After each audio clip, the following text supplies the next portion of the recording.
Сена жизни. Жизнь для молодых людей обычно, молодежь всегда думает, что жизнь впереди, что жизнь не заканчивается, и что жизнь всегда успеет, то есть всегда есть время, всегда есть возможность, всегда, но у меня все еще впереди. Это то, что все всегда думают так. И даже я сам, по-моему, никогда всерьез не задумался о том, что у меня нет времени. Я начал думать о том, что, может быть, у меня мало времени только после 33 лет. Хотя я был верующий с 19 лет. Но я всегда вижу жизнь как длинный марафон, который можно еще успеть. И я знаю, что многие, это грех не только мой, и не только я думаю или думал так, что очень многие молодые люди часто вот так размышляют и думают, что жизнь еще впереди, можно еще успеть все делать. Но, к сожалению, часто, что не только молодежь иногда так думает. Иногда к этому выводу же приходит еще не совсем молодые люди. Люди среднего возраста и люди даже, но которые не очень молодые, иногда думают, что еще есть время, еще есть все впереди. Но на самом деле, вот это и есть обманчивость жизни. Обманчивость жизни заключается именно в этом, когда мы думаем, что жизнь – это длинная какая-то дорога, марафон, который не заканчивается, или который можно всегда побежать, можно всегда успеть. Но Псалом 89 говорит нам, 12 стих говорит нам такие слова. Научи нас так счислять дни наши, чтобы нам приобрести сердце мудрое.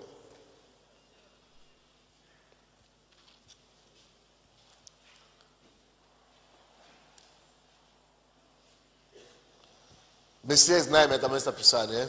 Еще раз я прочту.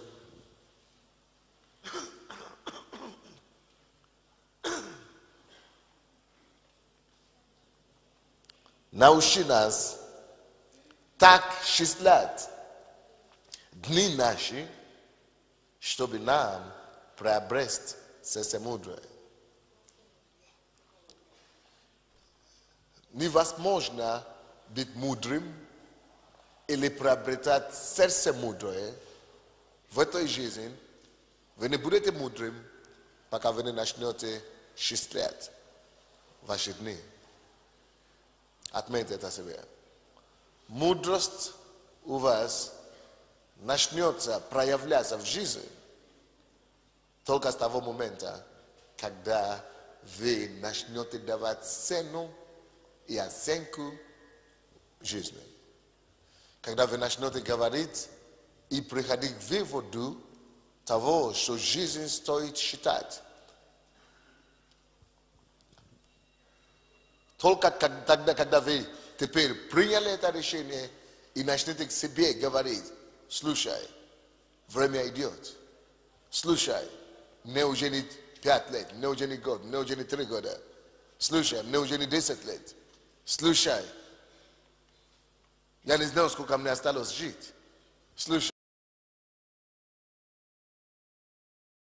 а если я умру в 20?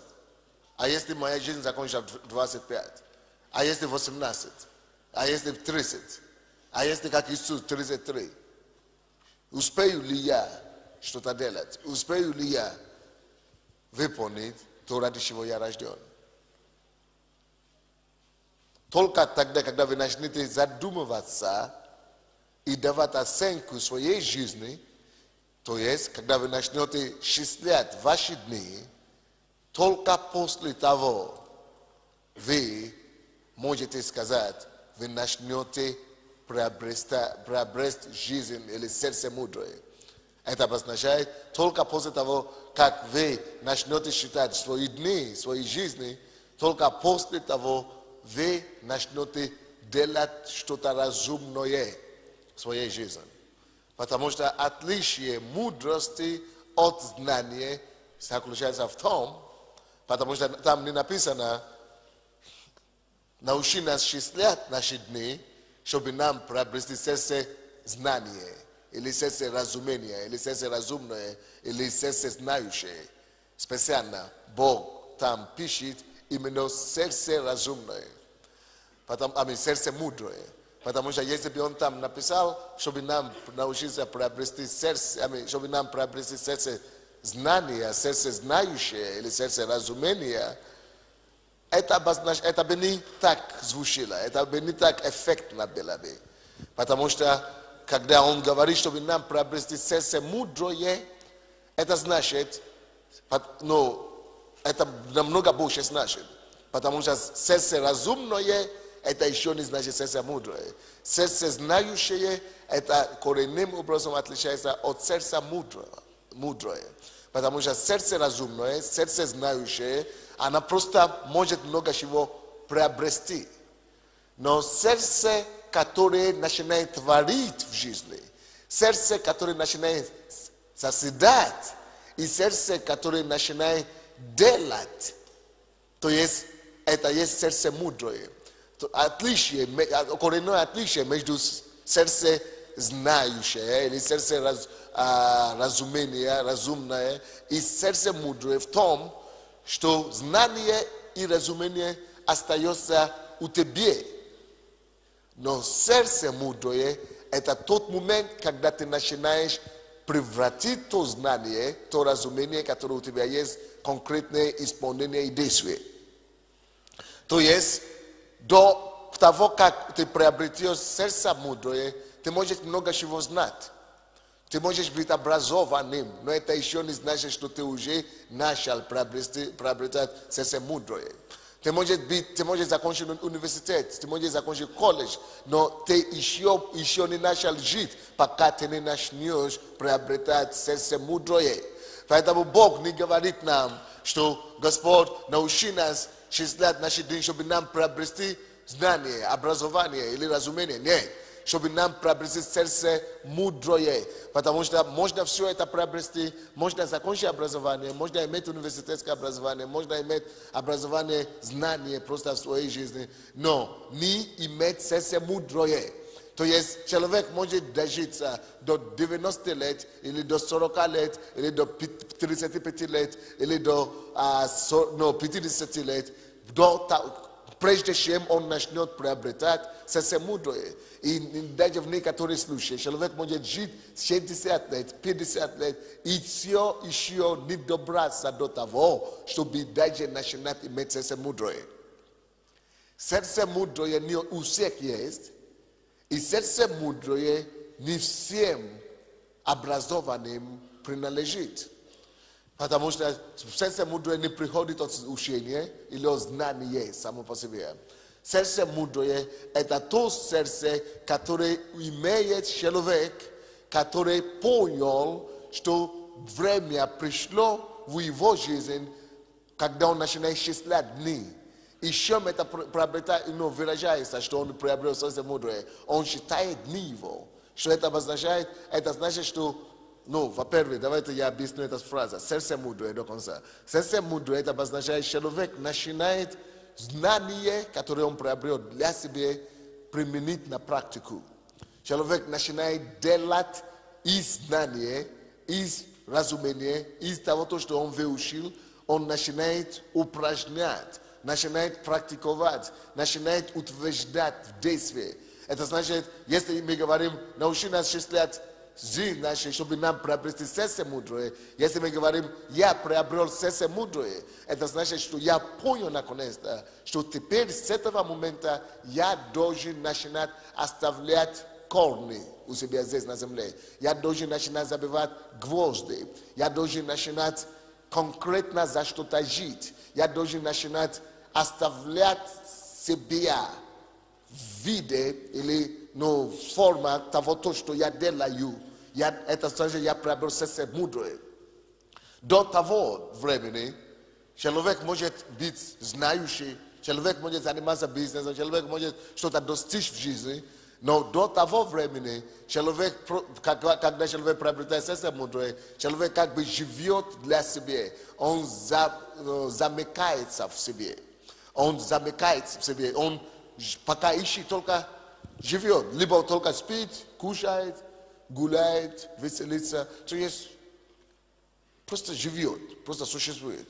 Даже некоторые, которые уже что-то достигают, что-то зарабатывают или что-то имеют, но только живут для себя.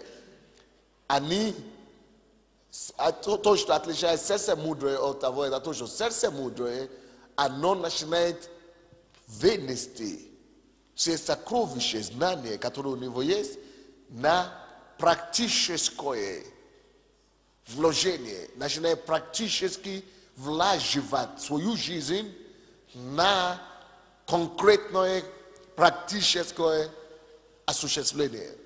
Допустим, одно время, может быть, вы думали только о том, как бы вам жить на земле, как бы вам существовать.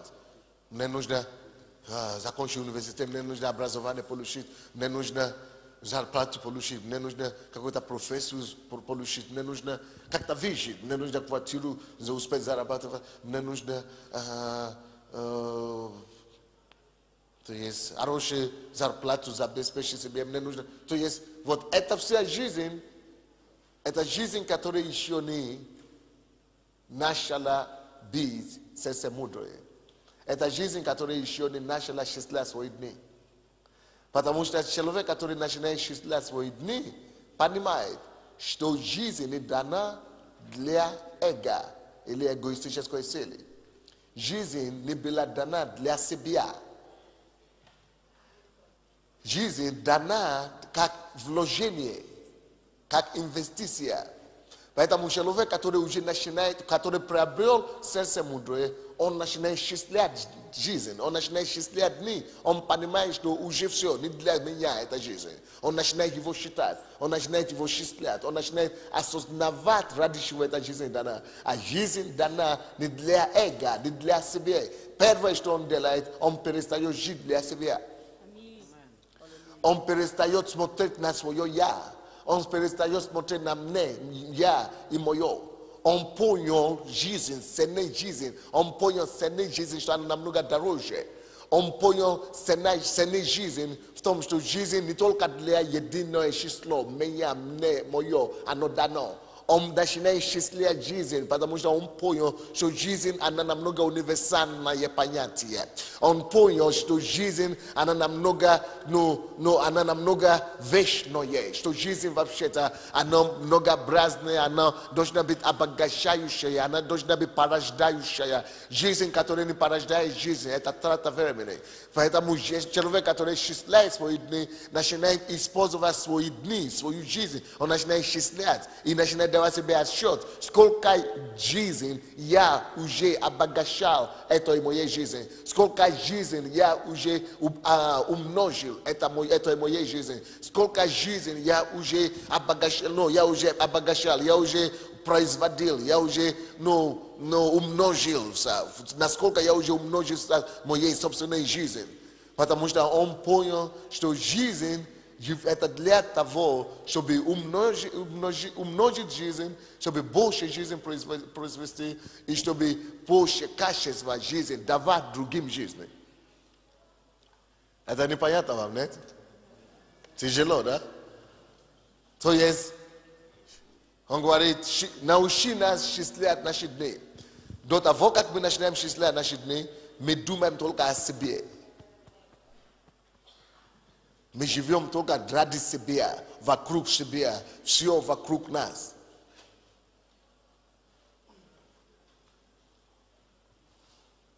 Поэтому Бог говорит, научи нас счислять наши дни, чтобы нам приобрести сердце мудрое. Когда мы приобретаем сердце мудрое, мы начинаем счислять наши дни. Счислять наши дни – это признак мудрости. Когда человек считает свои дни, он становится мудрым, потому что он начинает понять, слушай, для чего я живу? Вот я пью, я курю, вот я не пью, допустим, не курю. Но что, для чего я живу? Учусь, хорошо, дальше что? Работаю, хорошо, что? Зарплату получаю, ну что? Квартиру купил, хорошо. Вот машину купил, хорошо. Что дальше? Человек не счастливый жизни.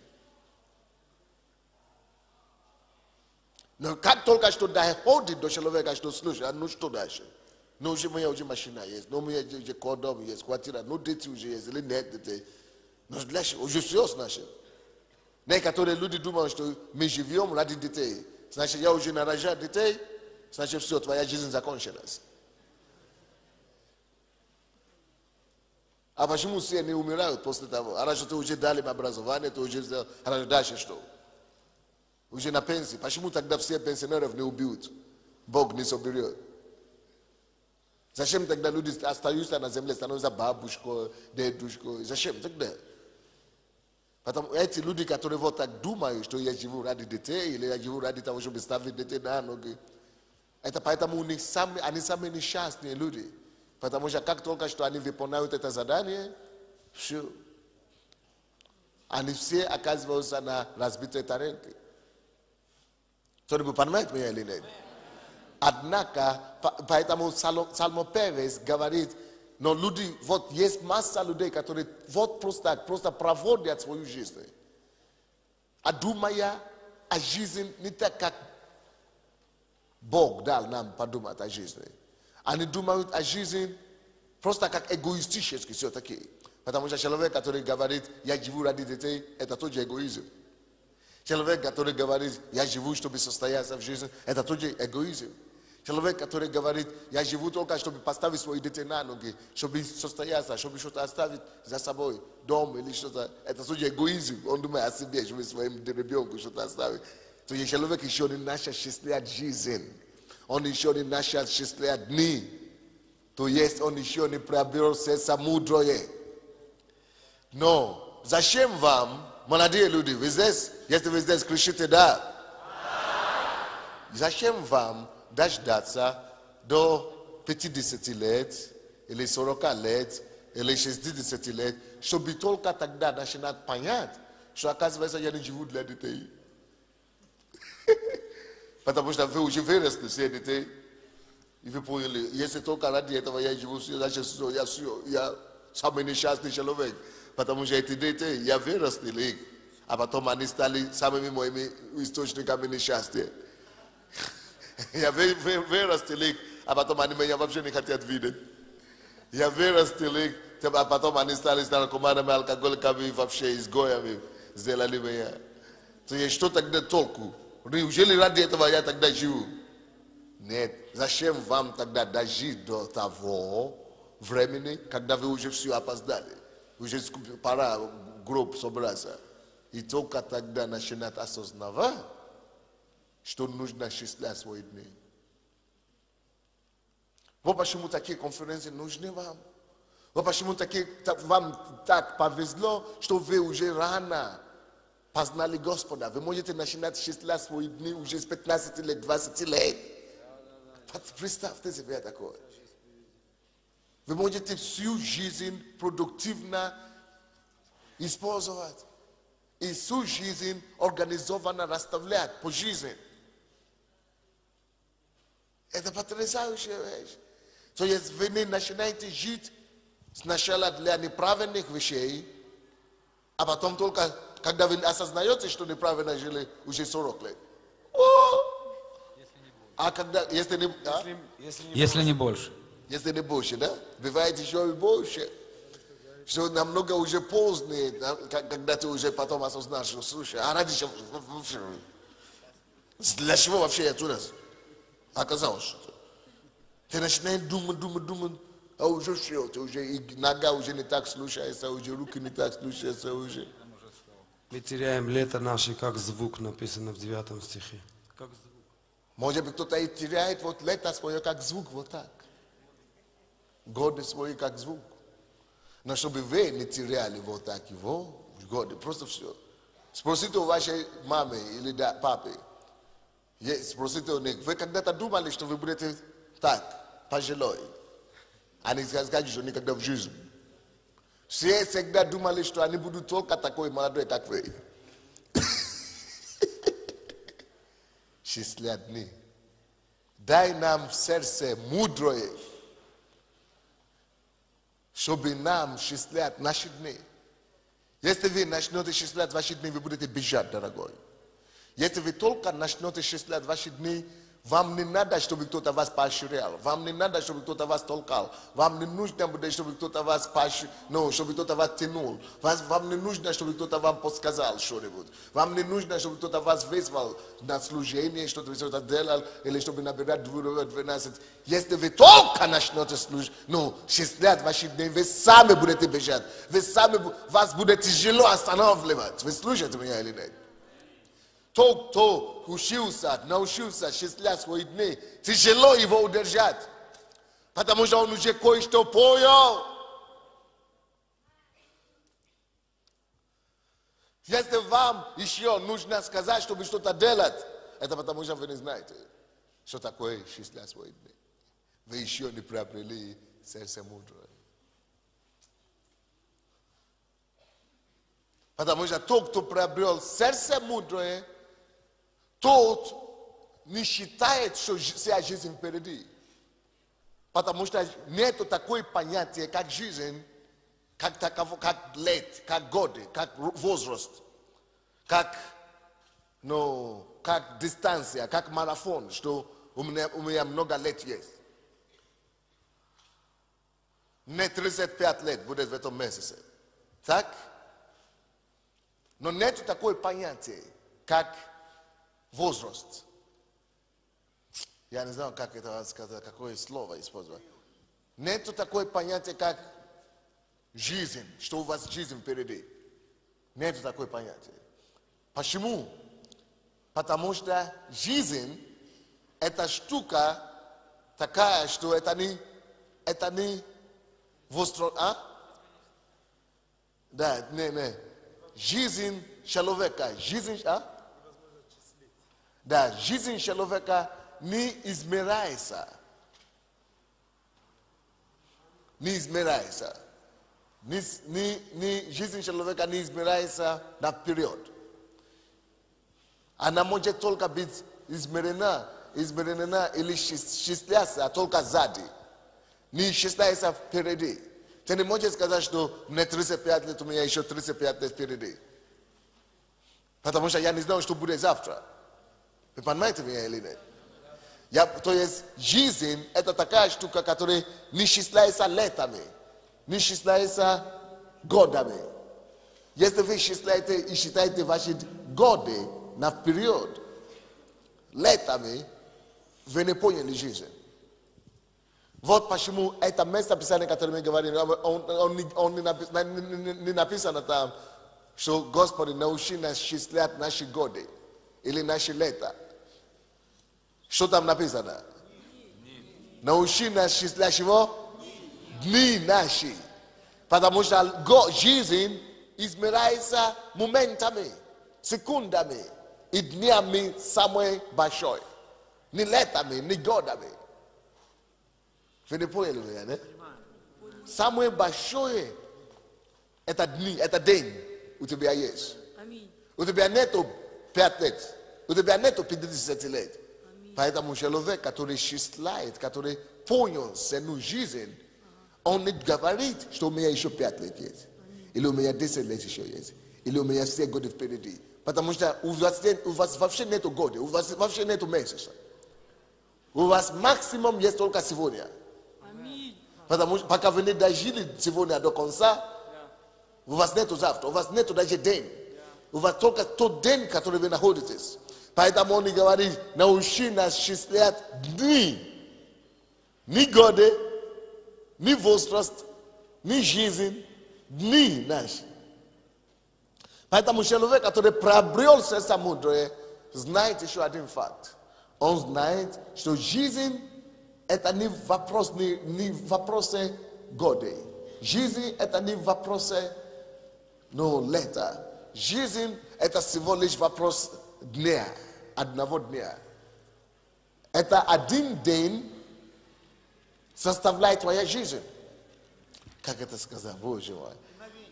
Твоя жизнь считается днями, часами, днями, не годами, но днями. Кто-нибудь понимает, что я имею в виду? Это дни только у тебя есть. Так что у тебя нету завтра, у тебя нету послезавтра, у тебя нету года. Поэтому человек, который уже приобрел сердце мудрое, делает максимальную продуктивность каждый день, который дается ему Богом. Человек, который приобрел сердце мудрое, он не ждет завтра. Человек, который приобрел сердце мудрое, он не отлагает ничего на завтра. Потому что у него сердце мудрое. Он может делать планы на завтра, но он действует сегодняшнего дня. Кто-нибудь понимает меня или нет?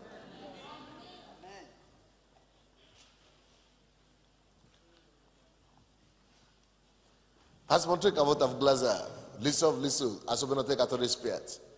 Смотри прямо в лицо, глаза. Держите кого-то за плечами, смотрите в глаза и скажите им, у тебя года нет, у тебя нету лет, у тебя есть только один день. Каждый день только у тебя есть. У тебя есть только один день, только день.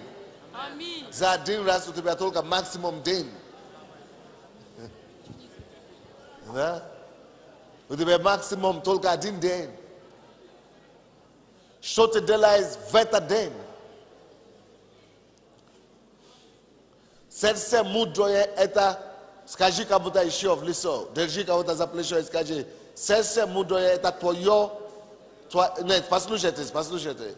Сердце мудрое это твоя способность вытянуть максимум с каждого дня. Скажите кому-то. Твоя возможность, способность вытянуть максимум с каждого дня. Сердце мудрое считает не годы, не лета, а дни. Дай нам сердце мудрое считать наши дни.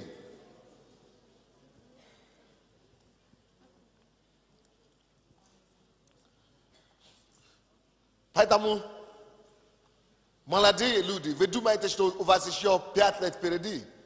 Или у вас есть 50 лет впереди? Но на самом деле, у вас нету даже 1 год впереди. У вас нету 5 лет впереди.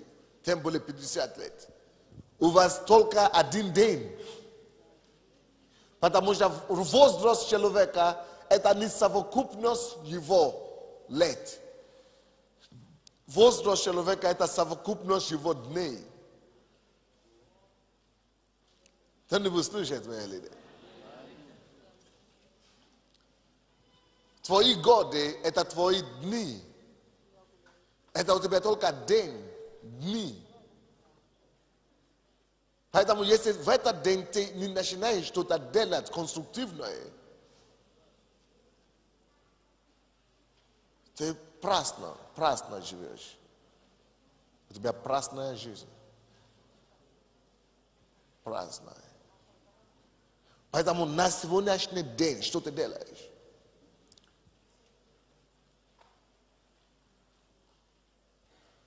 Очень много людей я знаю, которые имели планы. Вот, допустим, я только что разговаривал с одним пастором, братом сейчас. И он мне говорит, умер их пастор. Это молодой человек, иностранец здесь, из другой страны. Но они начали церковь, как я начал церковь. Но среди своих иностранцев, Студент был, учился, может быть, 30 лет ему. Делает церковь. У него было 40 человек уже в церкви, которые ходят в церковь. У него планы, идеи, планы programy разные, чтобы сделать церковь, чтобы церковь росла, чтобы служение созидать. Как мы все делаем планы. И Бог дает им откровение. У него есть откровение, как у меня есть откровение, сколько-то спасти, сколько-то. А потом, вдруг, внезапно, этот человек мне говорит, что их пастор просто умер. Их пастор умер. Он же пастор, он же служит Господу. 30 лет. 30 лет нельзя умереть. Зачем? Как можно умереть в 30 лет? Но у нас столько слова откровения, у нас столько чего Бог обещает нам, столько чего Бог обещал, сколько слова Бог дал. Столько вещей Бог сказал. Почему это случилось? И масса таких случаев, что у людей есть масса планов, гигантские амбиции, то есть призвание. И вдруг это подозревается смертью. Человек умирает. Как это понять? У меня еще есть вот такие, допустим, у меня был один брат, который мы учились при Советском Союзе, когда все люди падали и грешили и так далее. Он был один из немногих, который стоял. И когда я приехал сюда, он именно тот, кого я видел под полной церкви, который меня очень серьезно поддерживал, и который с помощью я тоже выстоял. Я знал, что у него были планы. Он уехал в Африку, он начал преподавать в университете, но у него были планы, но вернулся в Европу, начинать церковь. У него было даже видение, что он должен был делать. Видение, планы, все расписано. А потом мне сказали, попал в аварию и умер. Я говорю, не может быть. Человек, который, я знал его планы, я знал его призвание, я знал, какие у него дары, я знал, какие у него способности. Невозможно, чтобы... И очень часто мы видим, что люди, которые имеют планы на завтра, часто бывает так, что они умирают, не дожидая этого завтра. Может быть, у вас нет такого примера еще, но есть такие случаи. Каждый день кто-то умирает. Каждый день люди умирают. И эти люди, которые умирают, у многих из них есть планы на завтра. Почему тогда они умирают? Потому что возраст, потому что они думают, что они молодые. Мне 30 лет, я могу делать план на завтра. Мне же только 30 лет. Почему бы не делать планы? У меня есть планы, конечно, у меня еще жизнь впереди. А почему не делать планы? Мне всего лишь 20 лет. У меня вся жизнь впереди, конечно, теперь надо делать планы. Как раз надо делать планы. Именно, и что тогда понять? Как понять, что эти люди умирают 20 лет, 30 лет, не успев ничего делать еще? Это урок тоже для всех нас, друзья. Потому что Бог на самом деле хочет не то, чтобы мы делали планы только. Бог ждет, чтобы мы не только видели свою жизнь как годы, как, лето, которые... Но у меня еще 30 лет впереди, у меня еще сколько-то лет впереди. Но согласно 89 Псалом, 12 стиху, он говорит, научи нас не годы наши считать. Не годы наши считать. Да, если бы Бог сказал нам считать наши годы, тогда мы могли бы расписать все эти годы. Но он говорит, научи нас считать дни наши. У нас с вами нет годы. Может быть, даже месяцев нет. У нас только с вами есть годы, дни. Поэтому сердце мудрое считает дни. Не годы, что у меня что-то есть там впереди. Дни. Значит, сегодня я проснулся с утра, и я вижу, какие планы у меня на этот день. Почему это так? Потому что сам Бог не считает лето. Когда Бог начал сотворить мир, землю и небо, первая глава Бытия, вы знаете Бытие, да? Первая глава Бытия. Бог не рассчитывал никогда на 1 год даже, не на 10 лет. Он рассчитывал только на дни. Он брал каждый день. Поэтому написано, что первый день он говорит, да будет свет. Он говорит, и был день один, первый. Он всегда приходил, он всегда закруглял все до конца каждого дня. Вы заметили? И был день первый. А потом он что-то сделал, и был день второй. А потом он что-то делал и был день третий. То есть он всегда делал заключение какое-то. Концепт дня именно. Концепт каждого дня и Бог, даже сам Бог, подводил итог. Хотя он знал, что он еще не закончил. Потому что он учит нас что-то. Он хочет научить нас и донести до нас, что у нас с вами только день есть, дни. Даже сам Бог, он весь мир сотворил 7 дней. По дням сотворил весь мир. И в каждый день он совершил что-то. Это значит, каждый из нас тоже по примеру Бога должны жить так, чтобы совершать, чтобы считать дни именно. И чтобы каждый день рассчитывать определенные программы и планы на один день, на этот день. И чтобы постоянно совершить и совершать какие-то конкретные задачи, задания, работы, призвания, задачи, цели на этот день. Так что если мне, допустим, если я учусь в 9 классе, кто учится в 9 классе, сколько лет им? 16 лет, да? Нет, по-моему, меньше. 15 лет, если в 9 классе еще учишься. По-моему, 15 лет, да? Хорошо, если тебе 15 лет, учишься в 9 классе, сейчас, будучи 15-летнему мальчику или девушке, сейчас уже нужно знать, что я делаю. Допустим, если твое призвание, ты должен уже знать, будучи 15 лет, что я знаю, что на сегодняшний день, там, где я нахожусь, может быть, ты будешь врачом. Но там, где ты находишься, ты знаешь, что ты можешь работать с девушками, ты можешь работать с мальчиками, ты можешь работать, кому-то открыть глаза, группу вести, или что. День ты конкретно за эти дни совершаешь что-то, которое будет считаться на вечности. Ты конкретно сейчас, хотя, может быть, ты планируешь стать врачом, ты планируешь стать миллионером, когда тебе будет 30 лет, 40 лет, но на сегодняшний день, потому что ты мечтаешь дни, ты уже что-то делаешь. Допустим, 15 лет я уже завоюю мою школу для Господа. 15 лет я уже завоюю мой класс для Господа. 15 лет я уже сею свою жизнь.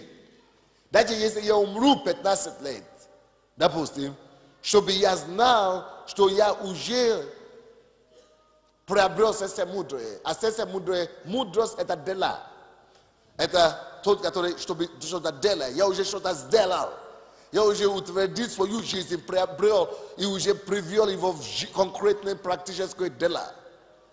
Допустим, если я умру сейчас, 35 лет, я не жалею ни грамма.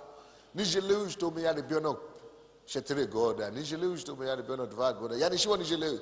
Я из своей жизни уже приобрел сердце мудрое, уже мудрость созидал, потому что мудростью Господь сотворил небо и землю. Мудрость созидает, мудрость утверждает.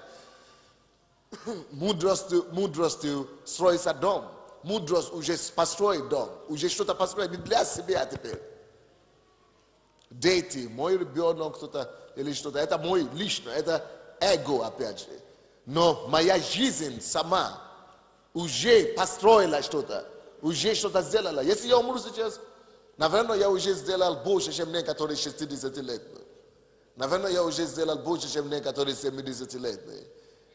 Наверное, некоторые люди будут жить на этой земле, если бы ты дал им шанс жить на земле 3 раза или 10 раз, они бы жили по 70 лет, они бы, наверное, не сделали бы сколько я делал за 35 лет. Как Иисус, за 33 года он все сделал.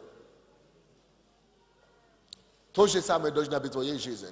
Чтобы, если ты даже умрет 20 лет или 18 лет, благодаря тому, что у тебя было сердце мудрое, благодаря тому, что ты уже, ты считаешь не годы, которые еще не прожил, ты не считаешь годы, которые еще будут. Это как бы миф какой-то считаешь. Потому что ты живешь и исчисляешь дни. Ты уже какой-то определенный дни приносишь какую-то пользу, Царство Божьему. Ты приносишь какую-то пользу, определенный, каждый день приносишь определенную пользу людям. Ты приносишь определенную пользу Богу. Ты приносишь определенную пользу Царству Божьему. Благодаря тому, что ты это делаешь, ты ищешь этого каждый день. Ты не можешь жить напрасно. И слушайте, я не думаю, что на самом деле, если человек умрет даже раньше, это трагедия. Это не всегда. Если человек успел сделать что-то для земли и посеять эту же свою жизнь на другие жизни, он не умер на самом деле. Это как Иисус. Иисус не умер до сих пор. Иисус не умер. Кто сказал, что он умер? Он живет во мне. Потому что он успел посеять эту жизнь его. Вот жизнь как раз. Это то, что должно умножаться. Не для себя. Для себя жизнь не может умножаться. Жизнь это то, что должно обогащать других жизней. Производить других жизней. Друзья, еще одна мысль. Жизнь, в принципе, мы смотрим на жизнь как на годы. Мы часто смотрим на жизнь как на лето, число лет, годы. Но на самом деле, жизнь – это всего лишь залог. Вот такой мысль. Задумались ли вы об этом? Жизнь – это кредит своего рода. Жизнь – это залог, это кредит, это вложение. Как вам это сказать? Это как инвестиция. Жизнь – это инвестиция. Напишите это себе. Жизнь – это залог. Жизнь – это кредит. Жизнь – это инвестиция. Жизнь – это вложение. Каждому из нас дана качество жизни. Это значит, Бог доверил тебе. Это как вот эти таланты, которые Бог дал. Этим одному дал 5, да? Другому 3, другому 1, да? 10, да? Одному 10, 5, а потом 3, 1. Но что это такое, друзья? Это вот прообраз жизни. Точно как Бог дал одному 10, другому 5, другому 1. Вот таким же образом жизнь нам дана вот так. Только многие из нас, мы не знаем, сколько нам дано единиц дней. Поэтому из-за того, что мы не знаем, сколько, тем более нам необходимо именно счислять по дням жизнь. Так что жизнь – это Божья инвестиция в тебе. Это Божье вложение. А что такое инвестиция, друзья? Может быть, вы уже капитализм, начинаем ознакомиться с капитализмом, да? Что за всякое инвестиция должен идти что? Прибыль. С каждой инвестиции должен идти прибыль. Каждая инвестиция должна принести чего? Прибыль. Так что Господь вложил в тебе что-то. Господь дал тебе какой-то залог. Господь как бы инвестировал свое что-то в тебе. Потому что на самом деле жизнь это не что-то, которое принадлежит человеку. У нас с вами нету жизни. Нам дана жизнь. Как бы он одолжил нас жизнь. Вот почему человек умирает. Твой срок твоего вложения или срок твоего одолжения заканчивается, и хозяин этой жизни приходит и забирает. Без твоего ведома. Ты даже не знаешь об этом. Вот что такое жизнь. Жизнь, это, допустим, вы разговариваете, может быть, некоторые из вас с вашими родителями, папа, мама, да? И они противятся Слову Божьему, противятся Библии. И говорят, какой Бог, ты что, какой-то фанат стал, куда-то пошел. Как будто это они сами хозяева своей жизни, да? Voi Anita Duma. Do определенного времени. Пока на самом деле настоящий хозяин жизни не постучится в сердце однажды и не соберет у них. Тогда только, когда они сами уже осознают это, уже будет поздно. Уже в гробе лежит труп. Кто вчера был крутой, гнал ребенка, гнал сына и дочку, говорит, что ну как будто папа, мама самый важный. Вот папа пришел грозный, крутой. Он делает, как будто это он хозяин жизни. Слушай, друзья, молодежь, хочу вам сказать, то, что у тебя есть сегодня, жизнь, это не твое. Это одолжение Божье тебе. И ты должен как бы быть менеджером жизни. Мы с вами призваны не жить жизнь, не сказать, это моя жизнь. У тебя нет своей жизни. Это как Божье вложение, инвестиции нам. Это Божье доверие нам. Он доверил нам эту жизнь на время только. Поэтому мы можем жить только по Его изволению. Мы должны жить только по Его изволению. Потому что это Он хозяин. Мы должны советоваться с Ним. Мы должны зависеть от Него. Мы всегда должны отдавать свою жизнь Ему.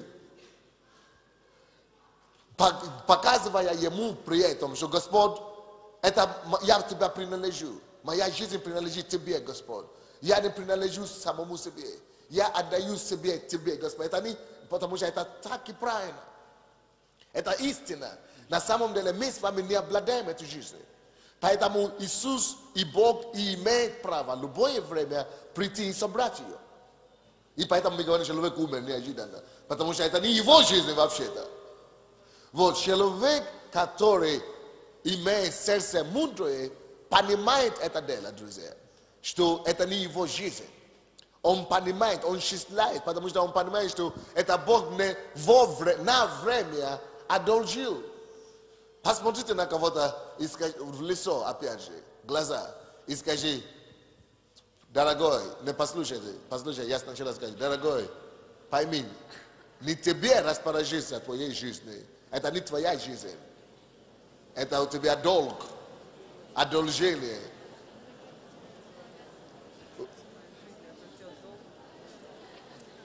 Это Божье одолжение тебе, она тебя не принадлежит.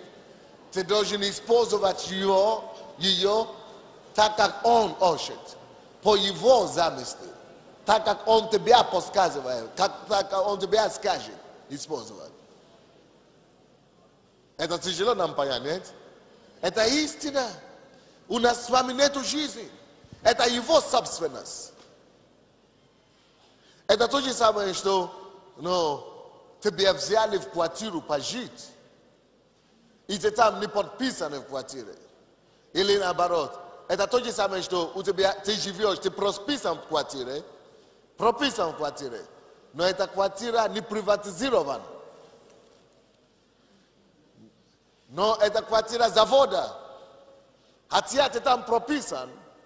Но кто из вас знает, что даже если ты прописан в этой квартире, если она у тебя не приватизирована, это не твоя квартира. То же самое с жизнью. Мы с вами имеем жизнь, но нам дано воспользоваться, употребить. И если мы не осознали это еще, это значит, мы еще не приобрели сердце мудрое, друзья. Потому что человек, который приобрел сердце мудрое, понимает, что он не может просто делать что угодно со своей жизнью. И что он не хозяин жизни. Потому что он понимает, что эта жизнь дана на время, на пользование. И поэтому он дает себе отчет об этой жизни. И поэтому он понимает, что эта жизнь может оборваться в любое время. Поэтому он должен выяснить у Господа, у хозяина этой жизни, чем он должен заниматься с этой жизнью. Чем он должен заниматься. Что хозяин хочет от меня на сегодняшний день. Что хозяин хочет от меня. Чем он хочет, чтобы я занимался его собственностью, его вложением. И поэтому, когда мы с вами умрем, именно из-за того, что жизнь не принадлежит нам, поэтому мы с вами придем на суд. Скажи кому-нибудь, скажите, придем на суд. Что такое суд? Это место, где мы отдаем Богу отчет о том, что вложение, которое Он дал нам, жизнь, которую Он дал нам, чтобы мы дали отчет, как мы его использовали. Каждый верующий и неверующий придет на суд. Только неверующие придут на страшный суд вообще. Там это то, что они вообще не осознали того, что они не признали того, кто дал им жизнь вообще-то. Они не отдали обратно эту жизнь тому, кому это принадлежит, кто им отдал. Они превратили Божью собственность на собственность. Поэтому они идут вообще в страшный суд. Но даже мы, верующие, друзья, мы тоже придем на суд. Мы должны Богу дать отчет за то, как мы жили. Хотя Он дал нам эту жизнь, мы должны рассчитаться потом. То есть Он дал нам точно, как это было с этими ребятами. Кому Он дал 10, кому Он дал 5, кому Он дал 1. Поэтому с кем-то из нас так и будет с этими, когда мы вернемся, когда мы умрем и попадем на небо. Он скажет одному: да, молодец, я тебе дал такую жизнь, с этими дарами, с этими талантами, с этими потенциалами, и ты принес что-то ими, ты сделал что-то, ты вложил эту жизнь в людях, я вижу то, что ты сделал. А кому-то другому из нас он скажет: вот ты как раз злой, но не ты, но кому-то он скажет так, что злой и неблагодарный раб. Потому что я тебе отдал эту жизнь, и ты вообще не осознал, ты вообще не понял. Ты просто жил для себя и все. Ты просто жил неблагодарную, эгоистическую жизнь. И теперь ты будешь иметь свой участь в озеро огненное. То есть жизнь, друзья, это вложение Божье в нас. И Он ожидает свою прибыль, свои дивиденды, свой оборот. Ты должен, твой оборот, это то, чем ты занимался этой жизнью, для Него. Как ты, чем ты этой твоей жизни принес Богу, чем ты заработал Богу, чем ты эту жизнь отработал, как ты отработал, куда ты вложил эту жизнь, что ты принес обратно.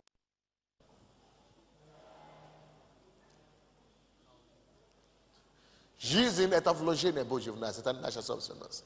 Человек, который имеет сердце мудрое, начинает поэтому ценить и исчислять дни. Он понял, что это не моя. Я должен давать Богу отчет. Поэтому каждый из нас должен постоянно молиться, общаться с Богом, чтобы получить у него направление, мудрость, подсказку, что делать, как делать, чтобы быть водимым Богом, чтобы ты мог жить именно так, как хозяину приписано твой адрес тебе. А если ты не будешь знать, что жизнь – это Божья собственность, которая доверена тебе на время, ты будешь злоупотребить жизнь. Потому что ты не живешь по расписанному у Бога. Ты можешь испортить свою жизнь пьянством, или алкоголем, или наркотиками, или блудом, или ты можешь просто, то есть, растратить, расхитить, и уничтожить, растратить то, что Бог тебе дал. За это написано, суд приходит на людей.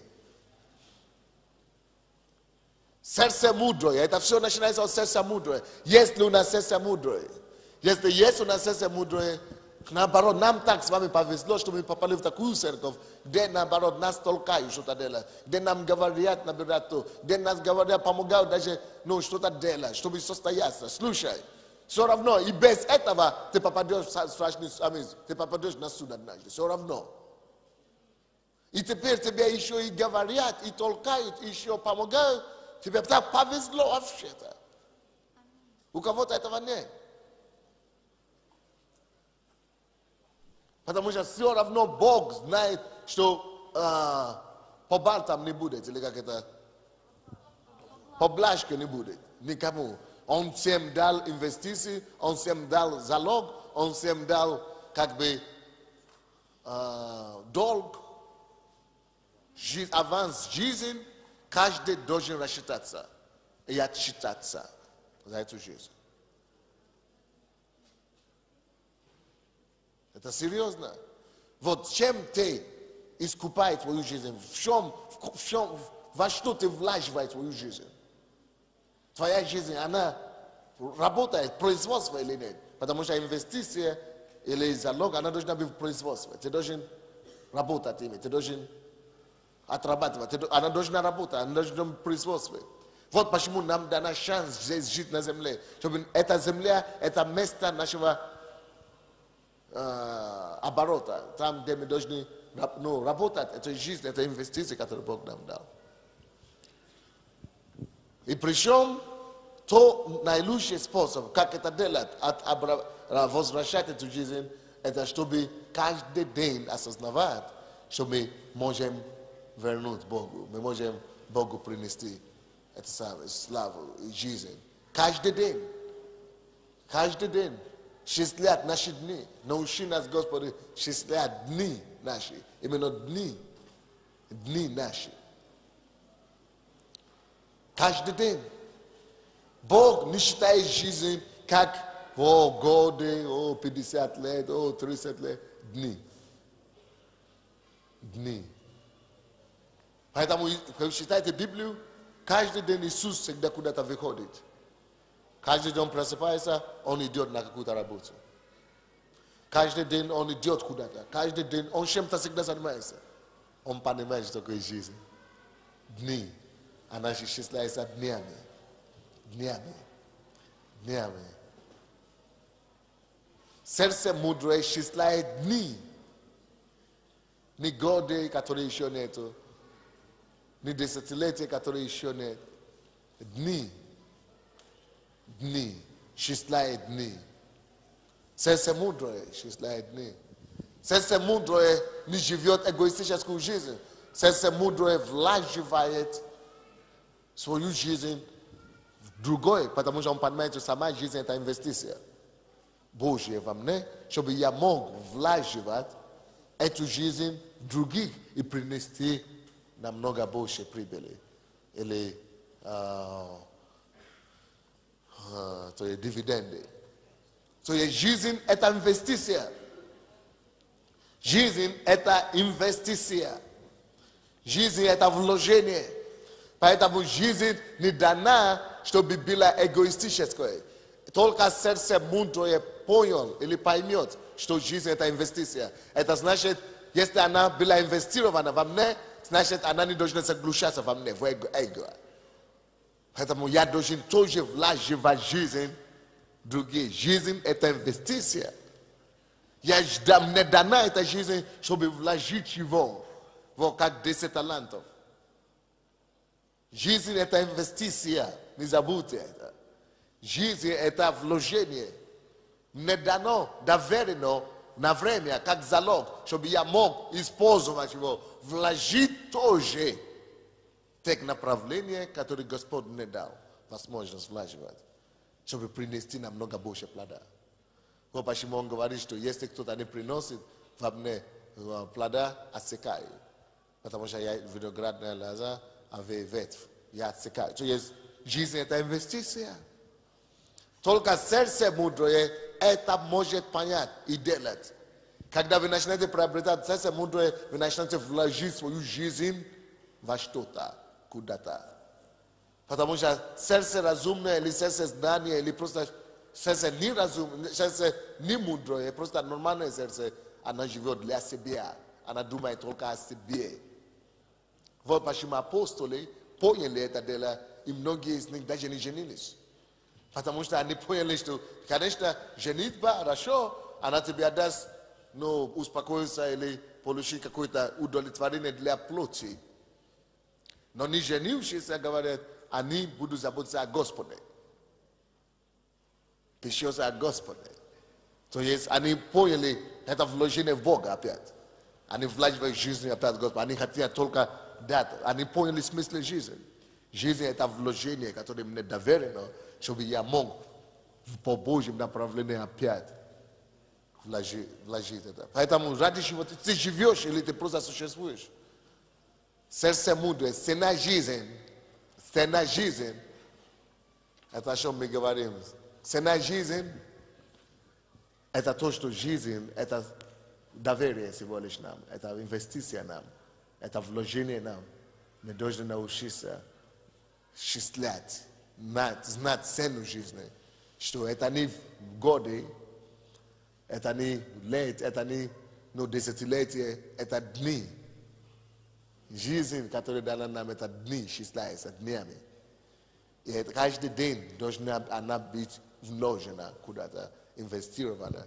Через слова, которые я говорю кому-то, через любовь, которую я кому-то проявляю, через прикосновение, которое я прикасаюсь к кому-то, через все, что Бог вложил во мне, которое я инвестирую обратно, я сею обратно, через молитву, которую я молюсь Богу, через все, что я делаю, тем, что Бог мне дал.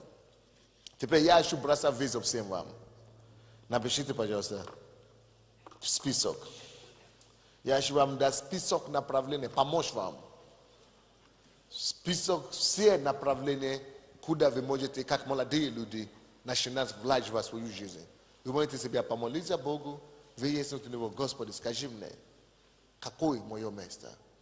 Во что я могу сейчас, уже на сегодня, начинать вложить в мою жизнь? Как молодые люди. Во-первых, вы можете начинать вложить себе в других молодых людей. Можно с 2 лет, детей, можно в детей начинать вложить себе. С 2 лет до 14. Ты можешь начинать просто дать себе, посвятить себе тому, чтобы начинать вложить в себе ту жизнь Божью, которая в тебе, ту любовь Божью, которая в тебе, то Слово Божье, которое в тебе, начинать воспитывать других людей. Это значит, что ты должен находить этих людей, ты должен выяснить для себя, какое направление детей ты хочешь заниматься, или подростки. Это в школе, где, это по домам, ты должен выяснить, где они, кому ты хочешь служить. Ты можешь служить таким же возрастом, как ты. Ты можешь служить подросткам, 16 до 18 лет. Ты можешь служить более взрослой молодежь, 18 по 21 год. Или ты можешь служить молодые, взрослые, но не до конца, 21 год до 25 лет. Ты можешь служить и вложить себе в твой, молодежь, как и ты. Потому что это твой ресурс.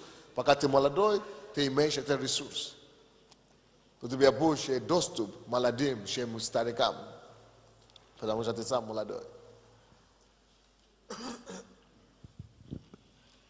Ты можешь вложить себе в школьника, в студентов, вузов, училища, ПТУ. Ты можешь заниматься и начинать вложить себе в интеллигенцию.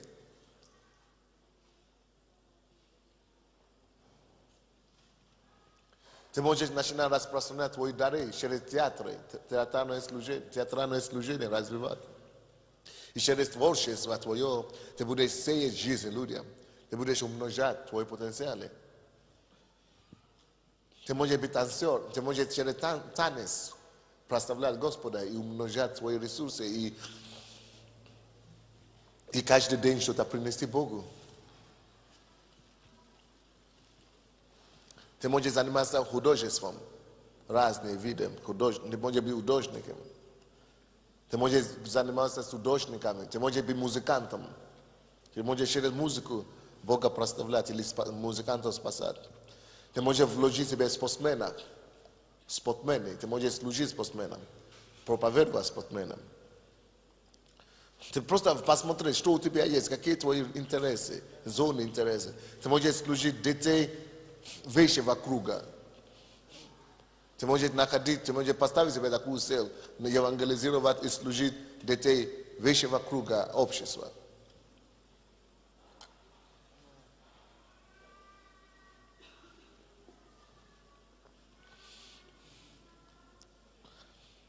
Ты можешь посвятить себе тому, чтобы служить игрокам, казино и так далее. Те, которые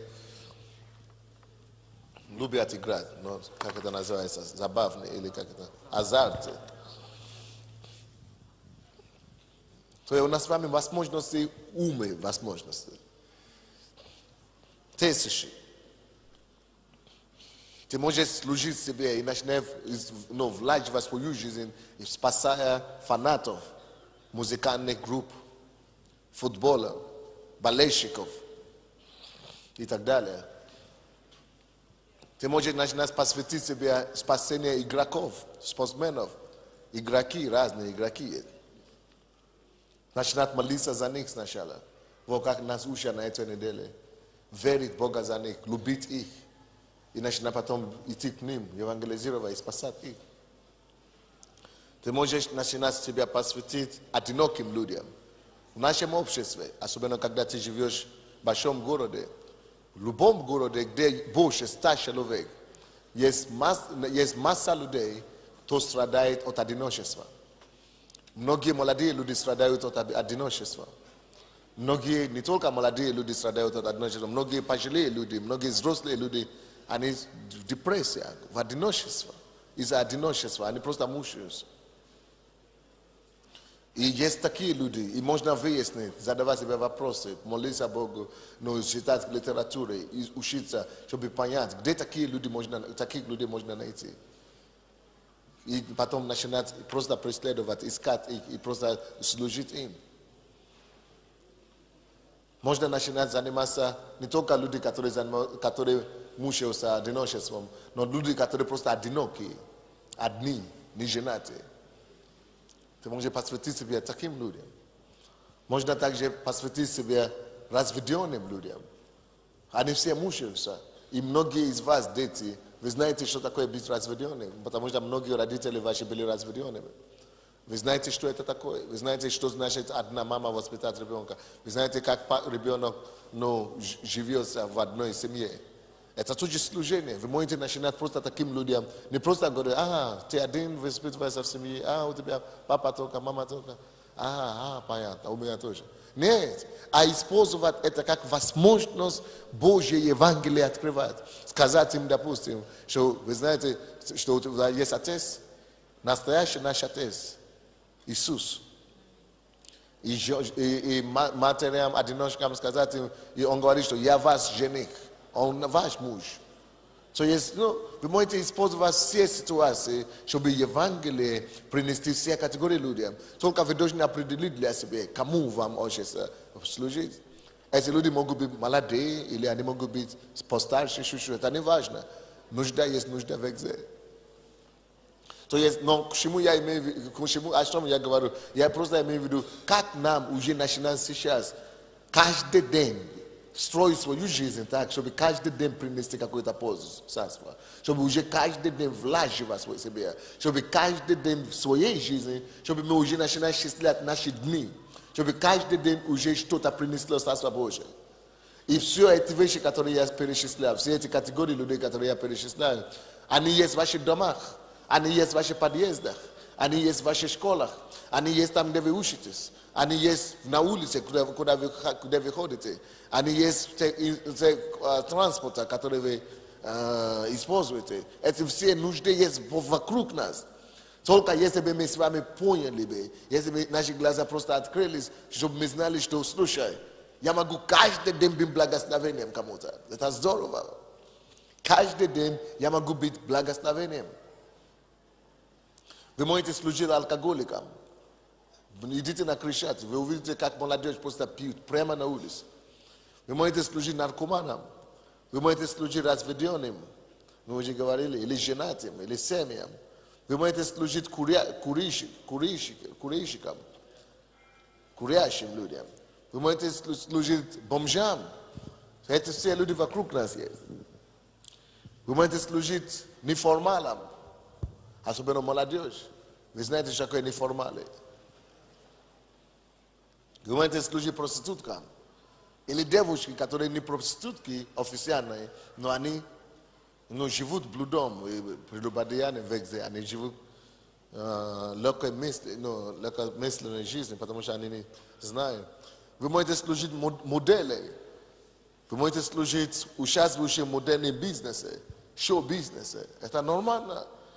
И никогда не думайте, что кто-то не услышит. Вот именно эти люди, которые мы чаще всего думаем, что им тяжело тяжело достучиться, что именно тяжело их таких людей приобрести. Именно они чаще всего более открыты, чем обыкновенные люди.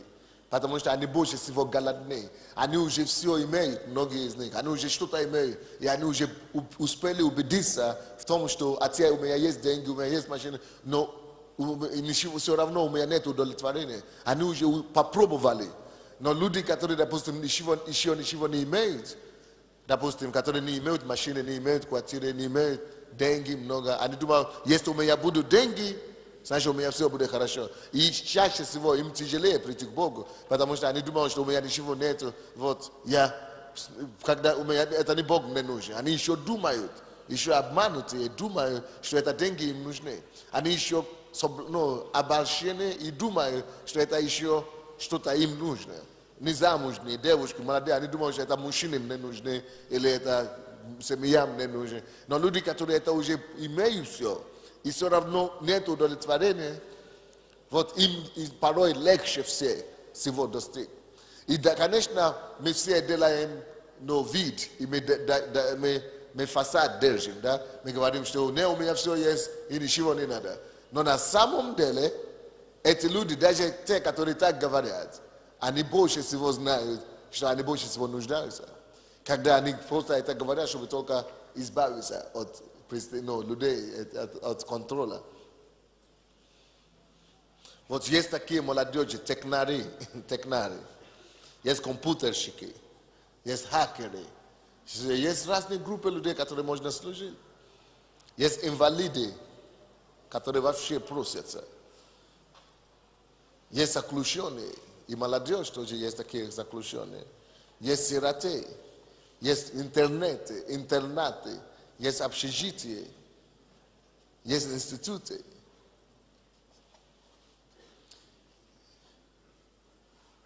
Есть сироты, есть полусироты, кому нужно служить. Есть детские дома, где люди вообще голодные, нуждаются в настоящей любви. Есть филателисты. Знаете, что такое филателисты? Марки собирают почтовые. Вот. Они просто одержимы этим. Но вы можете им показать другая марка, которая приведет в Царство Божие. Потому что это обыкновенная марка, только письмо носит другую страну. А вы можете дать им настоящую марку, которая эта марка доведет их до самой главной страны вообще-то. Аминь. Есть разные люди, которые... Есть нумизматы. Вы знаете, те, которые собирают монетки, да? То же самое. Нумизматы, да. Есть также домоседы. И они скучаются дома. Они смотрят всякие сериалы и так далее. То есть, и депрессии в основном мучаются. Мы можем служить таким людям. Аминь. Есть любители животных. Вот недавно я смотрю телевизор, и люди говорят, есть некоторые люди, которые больше любят животных, чем людей. То есть любовь Божья в них тянется к чему-то. Они знают, что что-то надо чего-то любить. Но это в основном люди, которые уже бросили мужчины, да, или женщины бросили их. То есть уже жизнь показала им тяжелую сторону жизни. То есть уже им показала, они уже столкнулись с жизнью, короче, да. И они уже думают, что, по крайней мере, животные не будут им причинить боли, какие могут причинить люди порой. Знаете, именно из-за этого люди начинают любить. Это ненормально, это нездорово. Начинают любить больше животных, чем людей. Знаете, есть такие люди, которые не могут жить с мужем дома, но с животным будут жить спокойно. Потому что животное не будет давать указания. Животное ничего не говорит. А жена будет доставать постоянно. Поэтому...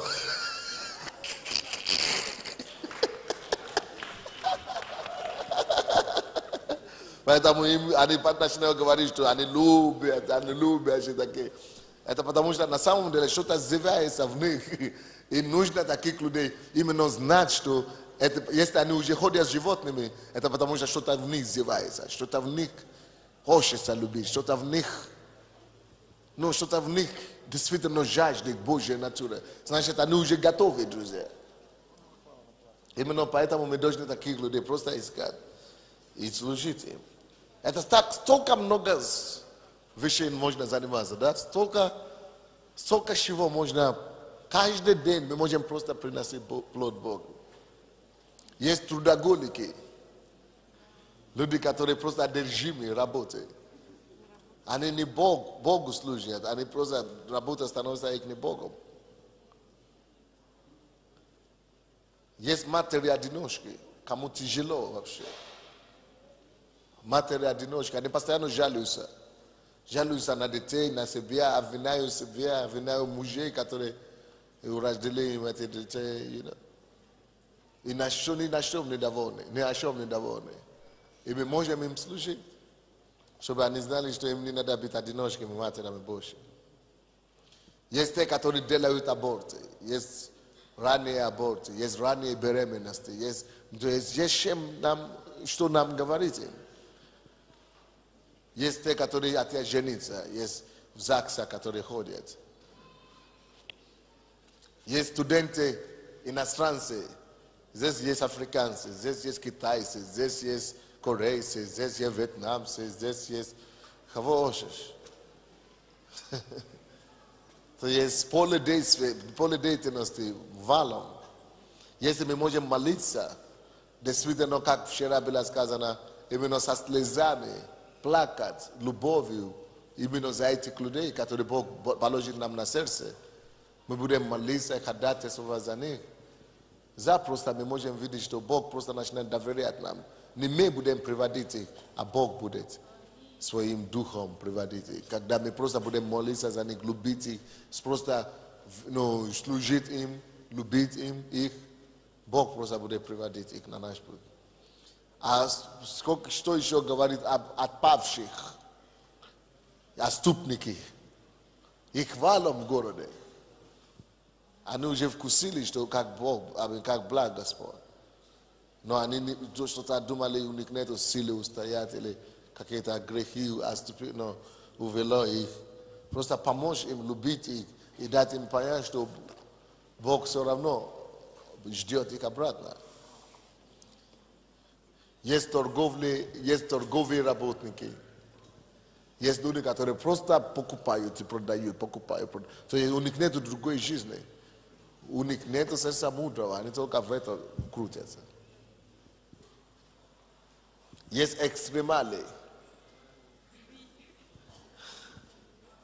И мне здесь написали, что есть тоже вундеркинды. Они только, наверное, в лаборатории только и умирают, да? Гены. И нужно их тоже находить. То есть масса способов, как мы можем быть полезны. Цена жизни. И в чем заключается цена жизни? В том, чтобы мы поняли, что такая жизнь. Что жизнь – это вложение Божье, которое мы должны использовать, чтобы принести плоды и дивиденды и так далее. Цена жизни.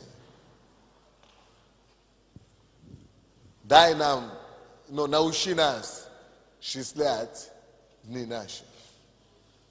Научи нас счислять дни наши. Дни можно счислять. Дни. И только сердце мудрое начинает счислять. Что такое счислять? Давать отсчет. Что, не живу для себя больше. Живу, только мне дана жизнь, чтобы вложить его. Счислять дни. Жизнь не только обо мне речь идет. Не только ради себя, чтобы влаживать. Счислять. Куда ты счисляешь свою жизнь? Куда ты влаживаешь? Дни наши. Не завтра счислять. Я буду когда мне будет 35, я буду то делать, когда мне будет 45, я буду то делать, 55, то делать. Нет, счислять дни наши. Это значит дни, сейчас только я имею. Каждый день я должен влаживать. i prinesti što ta Bogu. Ta serce mudro je.